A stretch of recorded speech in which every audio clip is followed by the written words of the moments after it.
This is not a ghost story. This really happened. Long before social media became something parents worried about at dinner tables, long before memes were analyzed in news segments, long before every strange idea could find 1,000 believers with a single share, there was Slender Man, a figure so stark, so unnaturally thin, so completely faceless that he seemed to materialize from the dark spaces between pixels themselves. What began as a piece of digital folklore, a creative experiment on an obscure internet forum, would eventually bleed into real life in a way no one could have anticipated. Because some legends don't stay fictional. Some don't fade quietly into the background noise of the internet. Some are believed. To understand what happened on a quiet morning in Wisconsin in 2014, we first have to go back to June of 2009, to a different time online when the internet felt smaller, stranger, more like a place where you could still discover something genuinely new. It began not with fear, but with a creative challenge. On a forum called Something Awful, a site known for its irreverent humor and creative communities, members regularly participated in Photoshop competitions, contests where users manipulated images for fun, for skill, for the pure satisfaction of creating something unsettling or absurd. One user, Eric Knudsen, who went by the username Victor Surge, entered a contest called Create Paranormal Images. His submission was different from the usual entries.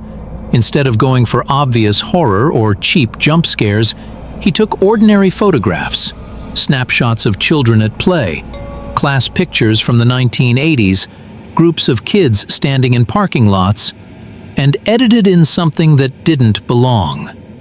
A tall figure, impossibly thin, dressed in a black suit that seemed too formal, too clean for wherever he stood. Featureless face, arms that extended just a bit too long in ways that human anatomy doesn't allow. What made the images so deeply unsettling wasn't the figure itself. It was how normal everything else looked around him.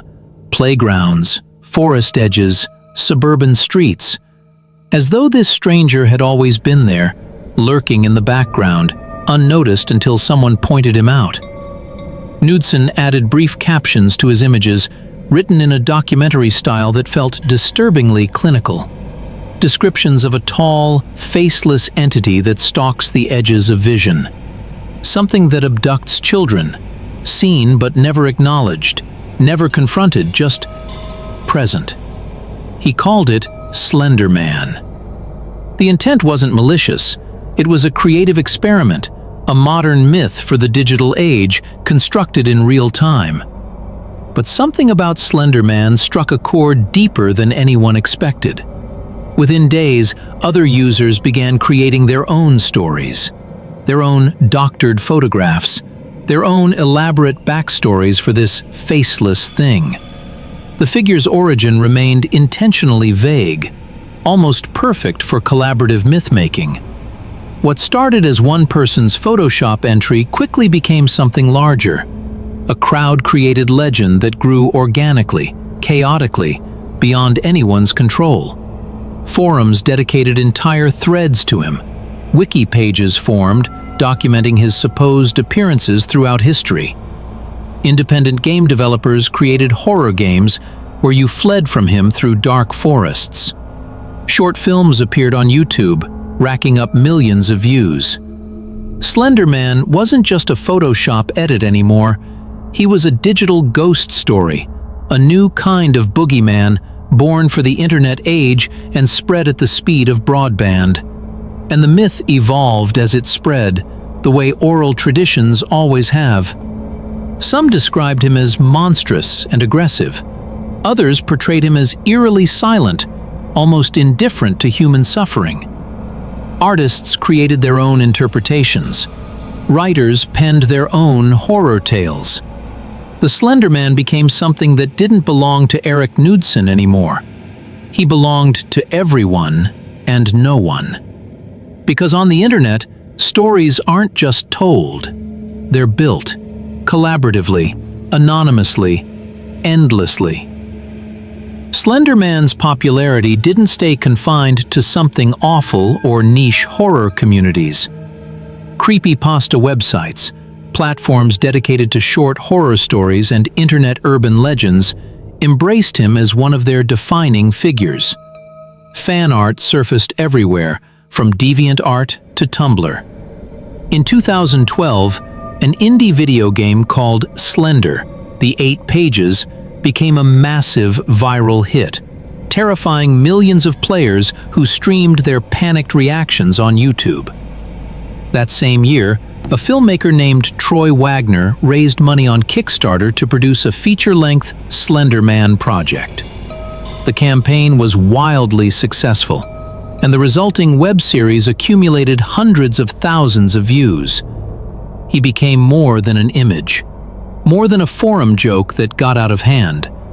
He became a symbol of unexplained, ambient fear, a faceless being in an out-of-place suit, standing behind children in old photographs, lurking at the edge of forests where the trees grow too close together.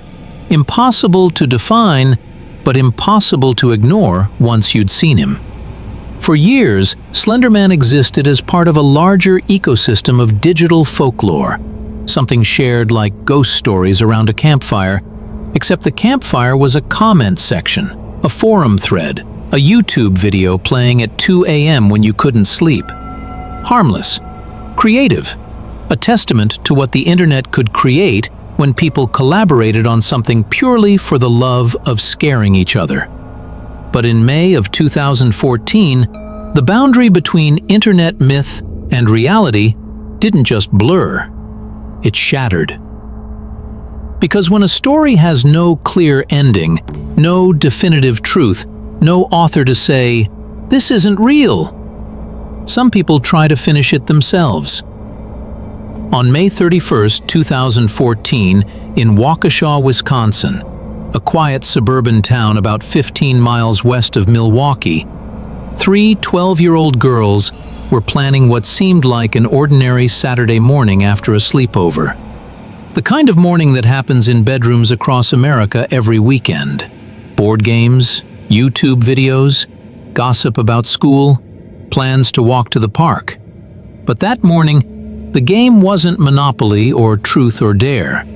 It was something much darker. 2 of the girls, Anissa Wire and Morgan Geyser, had become deeply, obsessively fascinated with Slender Man mythology over the previous months. They consumed stories about him constantly, watched videos, read elaborate wiki entries detailing his supposed history, his abilities, his victims. They memorized the rules of his world, and somewhere along the way, the line between fiction and belief disappeared. They came to believe, truly, deeply, with the kind of conviction that defies logic, that Slender Man was real, that he watched them, that he could read their thoughts, that if they proved themselves loyal enough, worthy enough, he would accept them into his world. They spoke to each other about a place they called Slender Mansion, a Gothic structure hidden somewhere deep in the Nicolet National Forest, hours north of Waukesha. A place where Slender Man supposedly lived, surrounded by his most devoted followers. His proxies.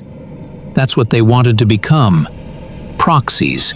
Agents who served him in the physical world. But they believed, or convinced themselves, that simply believing in him wasn't enough. That watching videos and reading stories didn't prove anything. They believed he wanted proof. Physical proof. A demonstration of loyalty that couldn't be questioned. And in their 12-year-old minds, warped by months of immersion in dark fiction and unchecked mental illness, they decided what that proof needed to be. They planned it for weeks, discussed it in whispers during sleepovers, in notes passed at school, in private messages online.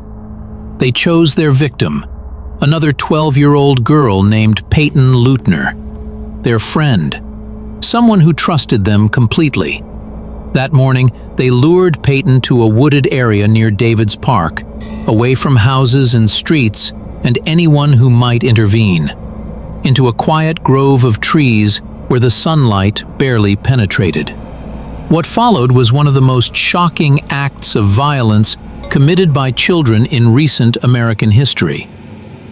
In the forest, surrounded by birch trees and the sound of wind through leaves, Morgan Geyser and Anissa Weier held Payton Leutner down, and they stabbed her 19 times with a kitchen knife they'd brought from the sleepover. 19 times. Not once in a moment of panic, not twice in confusion. 19 deliberate wounds inflicted on arms, legs, torso. Deep wounds, the kind that don't happen by accident. One wound came within a millimeter of Payton's heart. Another punctured her diaphragm. Her liver was damaged, her stomach perforated. After it was over, as Payton lay bleeding in the dirt, the two girls left her there. They walked north, planning to hike the hours-long journey to Nicollet National Forest, to find Slender Mansion, to complete their transformation into proxies. Payton, 12 years old and stabbed 19 times, did something that would later be described by trauma surgeons as nearly impossible. She crawled through the underbrush, across roots and rocks, toward the sound of traffic, toward help. A passing cyclist found her on a trail near the woods, covered in blood, barely conscious, still trying to move forward. Emergency services arrived within minutes. Paramedics later said they'd never seen a child survive injuries that severe. The ambulance rushed her to Waukesha Memorial Hospital, where a team of surgeons worked for 6 hours to repair the damage. The doctors told her family she'd been stabbed 19 times. That one wound had missed her heart by less than a millimeter. That she'd lost massive amounts of blood. That statistically, she shouldn't have survived the forest, let alone the ambulance ride. But Payton Leutner defied every statistical probability. She survived. After 6 days in intensive care, she was released. 6 days later, she returned to school.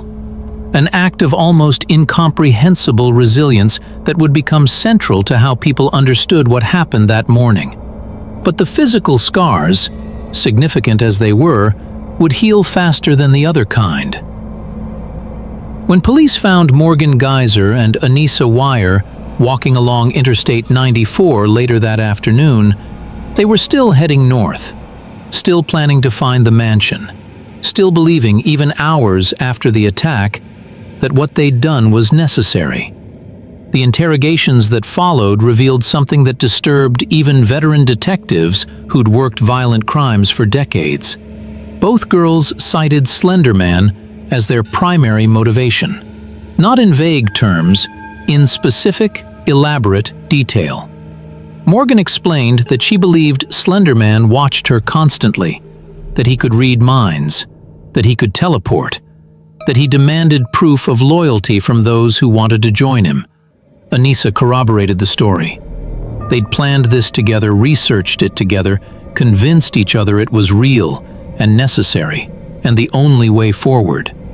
But as psychologists and forensic psychiatrists examined the girls, particularly Morgan, something else emerged. Morgan Geyser had been experiencing severe, untreated mental illness since early childhood. Intense visual and auditory hallucinations, paranoid delusions. She saw figures that weren't there, heard voices no one else could hear, interpreted everyday events as evidence of supernatural surveillance. Her family hadn't known the full extent of it. She'd hidden it, the way children with undiagnosed mental illness often do, afraid of being labeled crazy or different. Slender Man didn't create her schizophrenia, but he gave her delusions a shape, a name, a purpose. He became the framework through which her illness expressed itself. Both girls were initially charged as adults due to the severity of the attack, attempted first-degree intentional homicide. But as the case moved through the courts, it became clear this wasn't a typical criminal matter. In 2017, after years of legal proceedings, neither girl was found guilty in the traditional sense. Both were found not guilty by reason of mental disease or defect, a verdict that recognized they'd committed the act but lacked the mental capacity to understand its wrongness at the time. Anissa Wire was sentenced to 25 years in a mental health institution. Morgan Geyser received 40 years in psychiatric care, with the possibility of release only if doctors determined she was no longer a danger to herself or others. Not prison, treatment, for minds that had broken in ways no one had noticed until it was almost too late. Payton Leutner's recovery became a story that transcended the horror of what happened to her. In interviews conducted years later, after the trials, after the media circus faded, after she'd had time to process what happened, she spoke with a maturity that seemed impossible for someone her age. She didn't speak about revenge or anger, though no one would have blamed her. She spoke about moving forward, about the decision she'd made while lying in that hospital bed, surrounded by machines keeping her alive. She said her scars would fade, that the physical damage, severe as it was, would heal, and that her path forward, once defined entirely by that terrifying morning, had transformed into something purposeful. She wanted to become a doctor, specifically the kind of doctor who'd saved her life. Emergency medicine, trauma surgery, the people who show up when everything has gone wrong and somehow find a way to make it right. Her recovery wasn't just physical, it was psychological, emotional, spiritual. She refused to let that morning in the forest define the rest of her life. In 2021, she graduated high school.